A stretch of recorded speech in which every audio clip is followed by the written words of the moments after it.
Ito ang balita at trending ngayon sa social media.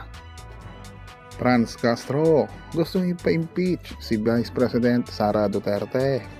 Kaya si VP Sara Duterte rumesbak na at sinupalpal si Franz Castro.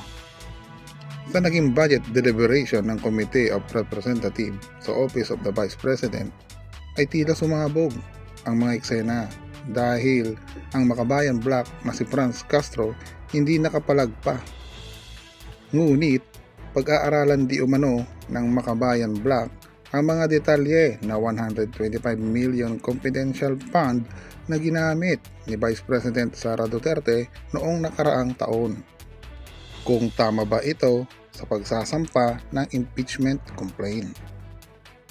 Ayon kay makabayan bloc representative Franz Castro, wala daw di umano nakalaang pondo na confidential fund ng Office of the Vice President noong 2022. Batay naman sa Commission of Audit, meron naman daw di umanong ginugol na 125 million sa opisina ni Vice President Sara Duterte. Kaya naniniwala si Franz Castro na posibleng mayroong naging paglabag sa batas si Vice President Sara Duterte.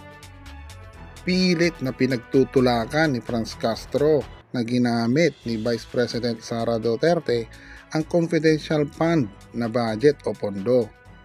Kaya ang babala ni Castro, malalaman din daw lahat ng yan.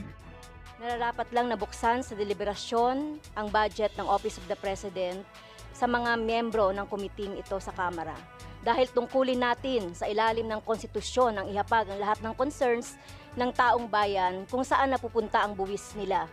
Courtesy, respect, hindi ba't mas mataas ang utang na courtesy at respeto ng mga ahensya ng gobyerno sa mamamayan, lalo na ang Office of the President? Utang na magpapaliwanag kung paano ginastos at paano gagastusin ang bawat sentimong pinagkakatiwala sa kanila. Tayo sa Kongreso, hindi natin dapat payagang manaig ang secrecy at silence samantalang napakalakas na umaalingaw-ngaw ang katanungan ng mga mamamayan. Bakit may bilyong-bilyong sinisikretong pondo samantalang patong-patong ang kagyat na pangangailangan para sa ayuda, libreng edukasyon at serbisyong medikal, abot kayang pabahay at iba pa? Realize ko ng mga lords na ang awkward ng ibang politiko kung gisahin nila si VP Inday Sara ay ganun-ganun na lang. Diba? Yung akala talaga nila na feeling nila mangumurakot si Inday Sara. Diba? Ang akala siguro nila yung budget na ibinibigay kay Inday Sara at sa Office of the Vice President ay mapupunta lang sa kung saan-saan. At ito pa ang nakakatawa. Ang mga nagtatanong ang mga nagigisa, yan si Risa, diba? The big question is, sino ba ang may history ng katiwalian? Sino ba ang may history ng korupsyon? Abe, di ba? Sa lahat ng politiko ngayon, di ba, na gumigisa kay VP Inday Sara. Sige nga, di ba, mas malinis pa kayo kay Inday Sara? Si Inday Sara na walang bahid ng korupsyon, di ba, walang issue ng korupsyon, maayos ang pamamalakad niya sa Davao. Iniwan nga niya ang Davao na will manage niya at walang utang. Si Inday Sara pa talaga. Diba? Si Inday Sara pa talaga. Ay nako. Alam nyo ganito yan.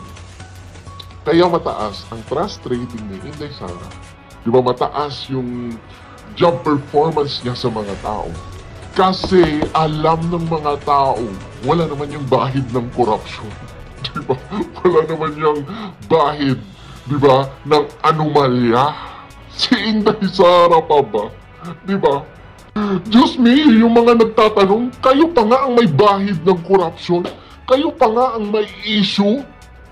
Tapos kunwari, diba, pinoprotektahan nyo ngayon ng taong bayan para sa budget. Kunwari, hindi, pinoprotektahan lang namin yung budget na mapupunta para nasa tama talaga mapunta.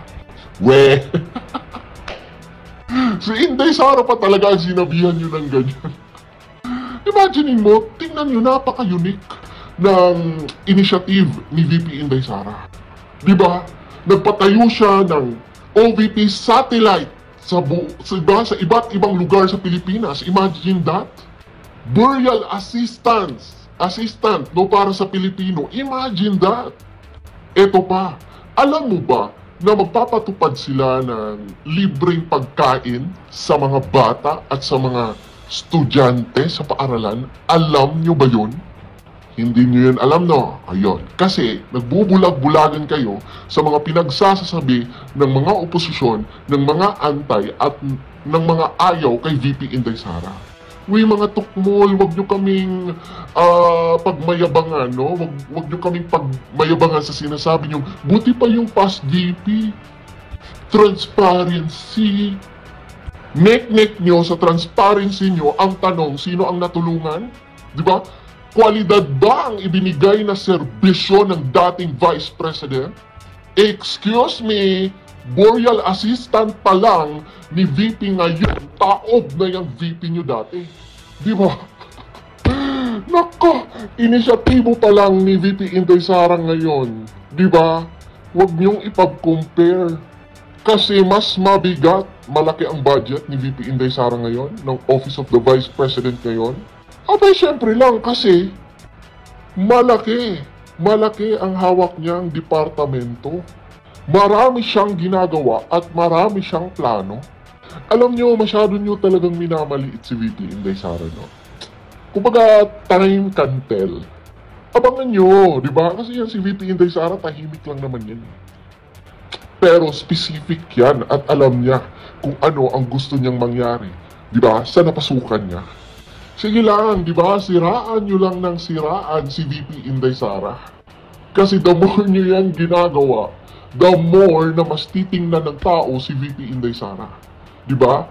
At the more na makikita ng mga tao, di ba? Gaano, di ba, ka the best at gaano kaganda ang pamamalakad ni VP Inday Sara as Vice President ng Pilipinas. Remember, hindi lang Department of Education ang hawak niya. May NTFL ka pa at mga inisyatibong ginagawa niya para sa bansa natin. Kaya before kayo magtapon ng putik sa iba, check nyo muna. Baka kayo pala ang madumi. Baka kayo pala ang may putik. Ang issue lang naman ni VP Inday Sara, nanapak siya ng, di ba, sheriff. Di ba? Kasi sa hindi makatarungang, di ba, pag-demolish ng mga bahay. Yun lang naman nanapak siya, pero para din sa kapakanan, di ba, ng mga tao. I'd rather choose a leader na mananapak para protektahan ang kanyang, di ba, constituents, di ba, ang kanyang mga tao, kesa sa ibang politiko dyan na kunwari malinis, pero, di ba, grabe pala ang dumi at may bahid pala ng korupsyon.